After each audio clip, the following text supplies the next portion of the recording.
নমস্কার বন্ধুরা, আড্ডা গল্পের আরও একটি নতুন এপিসোডে আপনাদেরকে স্বাগত জানাই। আজ আপনাদের জন্য একটি ভৌতিক, অলৌকিক, অচেত মজার একটি ঘটনা পড়ে শোনাব।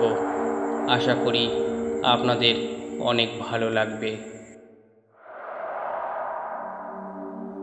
অবশেষে সেই ভয়ঙ্কর পথটাই বেছে নিল পরাণ সাহা।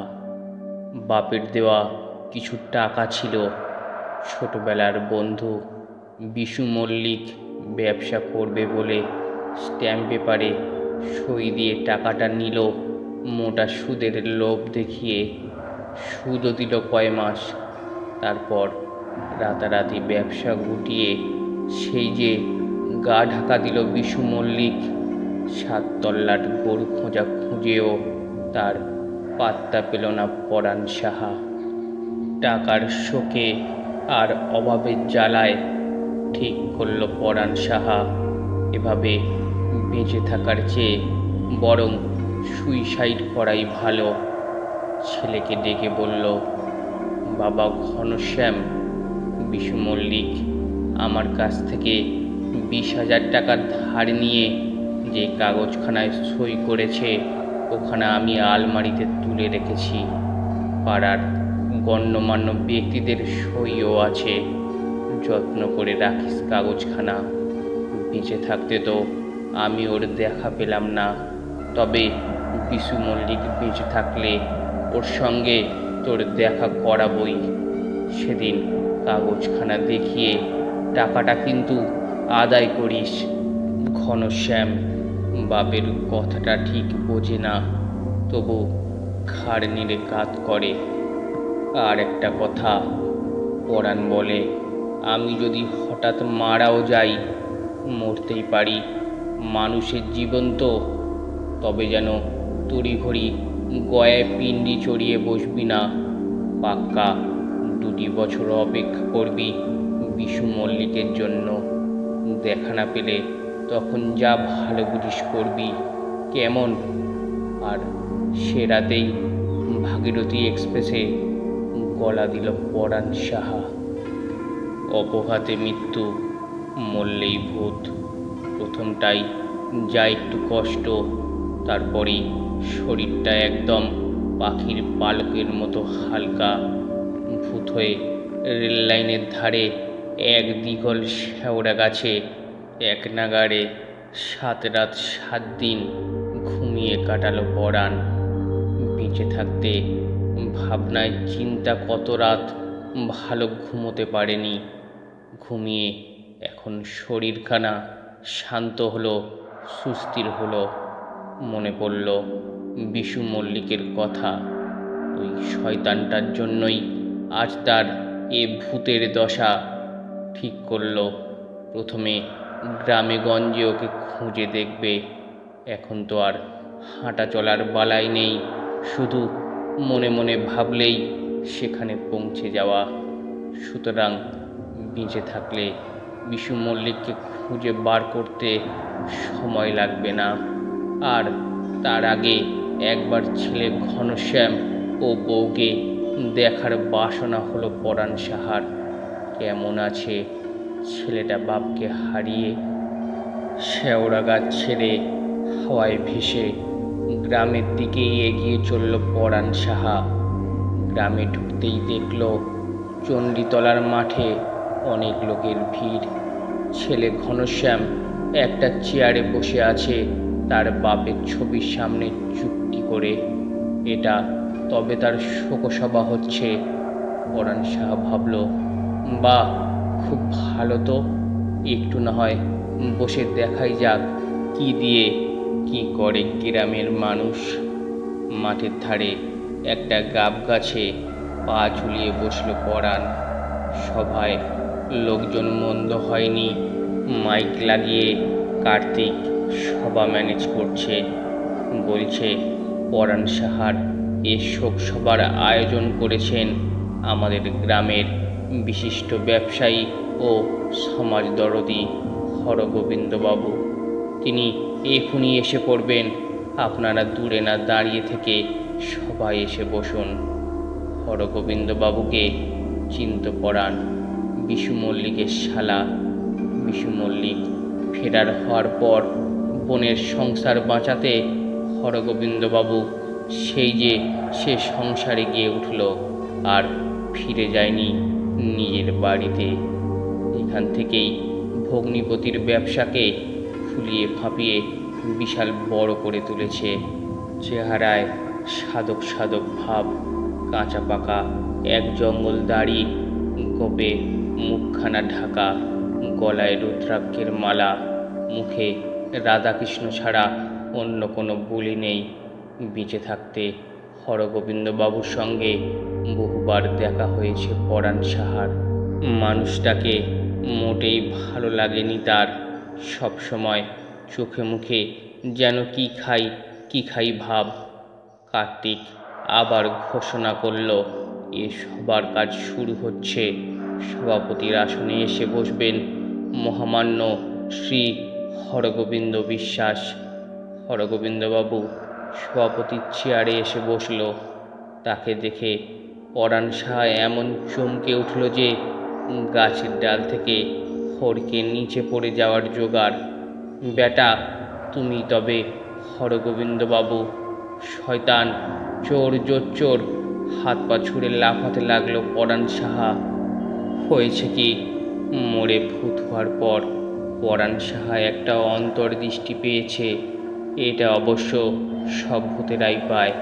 সে দৃষ্টি দিয়ে ভূতেরা অনেক অজানা জিনিস, অদেখা বস্তু জানতে পারে, দেখতেও পায়। ওই যে ঘড়িটা হাতে নিয়ে সভা ম্যানেজ করছে কার্তিক, ওটা পরাণেরই ঘড়ি। লাইনে গলা দেওয়ার পর দিন সকালবেলা কার্তিকই ওকে প্রথম দেখতে পায়। দেখে ওর হাত থেকে ঘড়িটা খুলে নিজের হাতে পড়ে তবেই গ্রামে গিয়ে খবর দেয়। কার্তিকের পরে ও পথে আসে নিপতি। পরাণকে মরে পড়ে থাকতে দেখে দুঃখে কষ্টে এদিক সেদিক তাকিয়ে পরাণের পকেট থেকে 2 টাকা 50 পয়সা তুলে নিজের পকেটে ভরে গ্রামে ফিরে ঘনশ্যামকে খবরটা দিয়ে কর্তব্য সারে। সে যাক, তার জন্য পরাণ মোটেই ভাবিত নয়। কিন্তু ওই হরগোবিন্দ এক মুখ গোপদারির জঙ্গলের আড়ালে নিজের আসল মুখখানা ঢেকে চেহারাখানা পাল্টে বিশু মল্লিকই কিনা আজ 2 বছর ধরে হরগোবিন্দ সেজে দিব্যি নিজের সংসারের সুখে দিন কাটিয়ে যাচ্ছে। বেঁচে থাকতে ঘুণাক্ষরেও কি জানতে পেরেছিল এটা পরাণ সাহা? সে তখন কতদিন গেছে বিশু মল্লিকের দোকানে জিনিস কিনতে। মাঝে মাঝে শুনিয়েছে তার ভগ্নিপতির টাকা মারার কাহিনী। শুনে মাথা নেড়ে তাকে শুধু কেষ্ট নাম শুনিয়েছে হরগোবিন্দ। যাক, আত্মহত্যাটা তবে সার্থক হয়েছে পরাণ সাহার। ভূত হয়েছে বলেই চিনতে পারল বিশু মল্লিককে। এখন গ্রামের 5 জনের কাছে বেটার পরিচয়টা ফাঁস করাতে পারলেই নিশ্চিন্ত। ছেলে বউয়ের সঙ্গে দেখা করার বাসনা ত্যাগ করে পরাণ নদীর ধারের শ্মশান ঘাটের পঞ্চবটের মগডালে গিয়ে বসল। ওখানে দেখা হলো ছোটবেলার বন্ধু ফেলুরামের সঙ্গে। বছর 10 আগে শান্তিপুর কালনা ফেরিঘাটে নৌকাডুবিতে মারা গিয়েছিল ফেলা। পরাণের মুখে সব শুনে ফেলা লাফিয়ে উঠল, বলল, চল এখনই বেটার ঘাড় মোটকে আসি। দূর, তাহলে আমার টাকাটা আদায় হবে। প্রথমে ওর গোপদারি কামিয়ে গ্রামের 5 জনের কাছে পরিচয়টা ফাঁস করাতে হবে, যাতে ঘনশ্যাম টাকাটা আদায় করতে পারে। বুঝলাম, কিন্তু আমাদের যে লোহা ছোঁয়া বারণ, নইলে খুঁড়ের এক টানে হরগোবিন্দর মুখের জঙ্গল সাফ করতে কতক্ষণ? না, ওভাবে হবে না।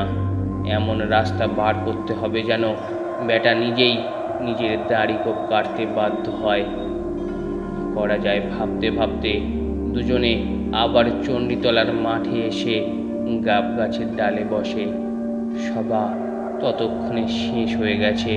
হরগোবিন্দ ঘনশ্যামকে কাছে ডেকে কি যেন বলছে।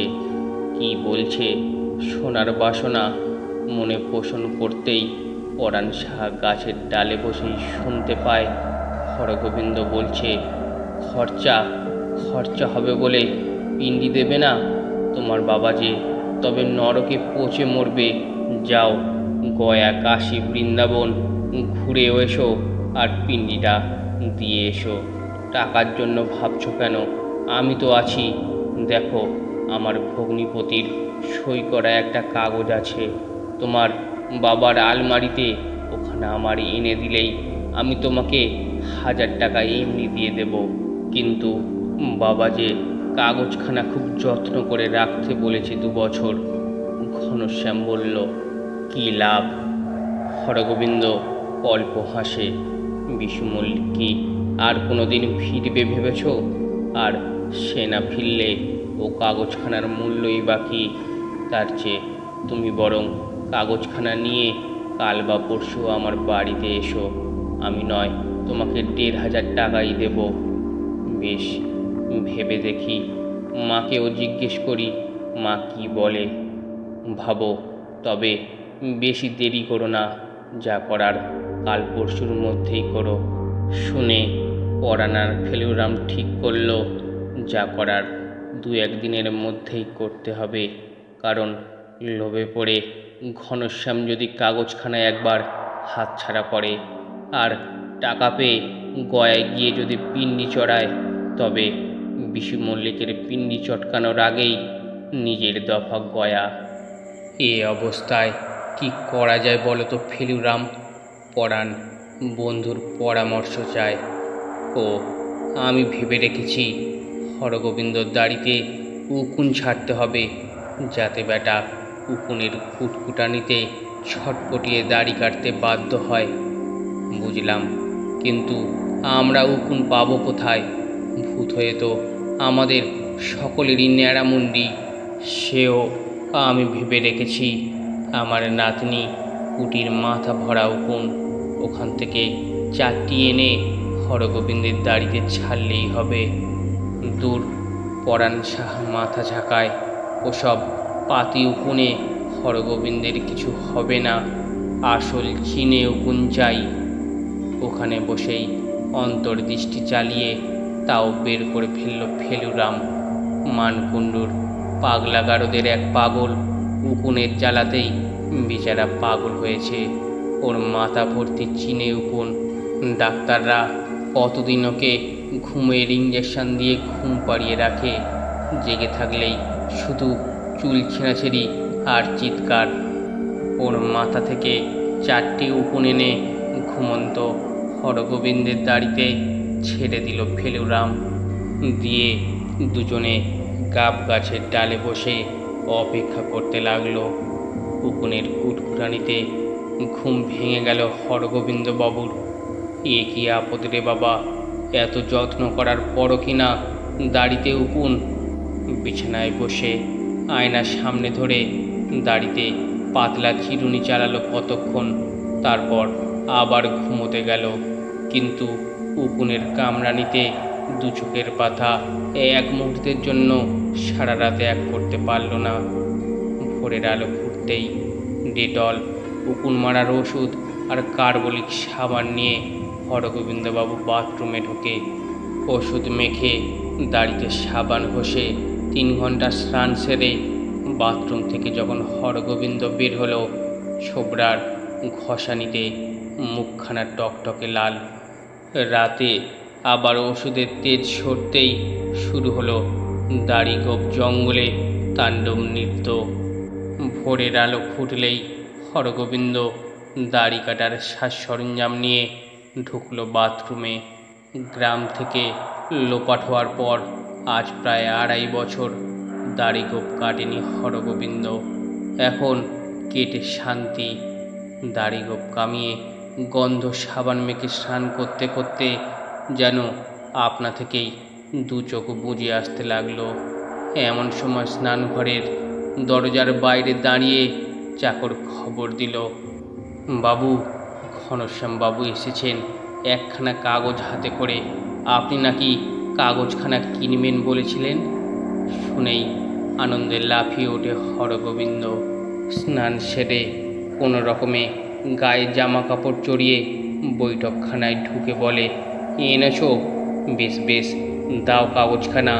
বাপের পিণ্ডি দিতে যাবে বলে কথা, ও তোমার আমি আরও 500 টাকা বেশিই দেব। হরগোবিন্দের দিকে এক দৃষ্টিতে তাকিয়েছিল ঘনশ্যাম। আপনি আপনি তবে বিশু মল্লিক? দাড়ি গোপে মুখ ঢেকে হরগোবিন্দ সেজে দিব্যি এতকাল চালিয়ে দিলেন, আর আমার বাবা বেচারা অকালে প্রাণ দিয়ে মরল। হরগোবিন্দ ওরপে বিশু মল্লিক থমকে যায়। ঘনশ্যাম উঠে দাঁড়ায়, কাগজখানা বুকে চেপে ধরে বলে, আপনি অপেক্ষা করুন, আমি আসছি পাড়ার 5 জনকে নিয়ে। বাবার পিণ্ডিদান করতে আপনি আমার গয়ায় পাঠাচ্ছিলেন, এখন ফিরে এসে আপনার পিণ্ডি চটকাবো। দুমদাম পায়ের আওয়াজ করে ঘনশ্যাম বেরিয়ে যায়। গায়ে হাত বোলাতে বোলাতে চেয়ারে ধপ করে বসে পড়ে বিশু মল্লিক। গল্পটি শুধু মজার জন্যই বানানো ছিল। আশা করি আপনাদের ভালো লেগেছে। ভালো লাগলে অবশ্যই চ্যানেলটি সাবস্ক্রাইব করে আমাদের পাশে থাকবেন। ধন্যবাদ।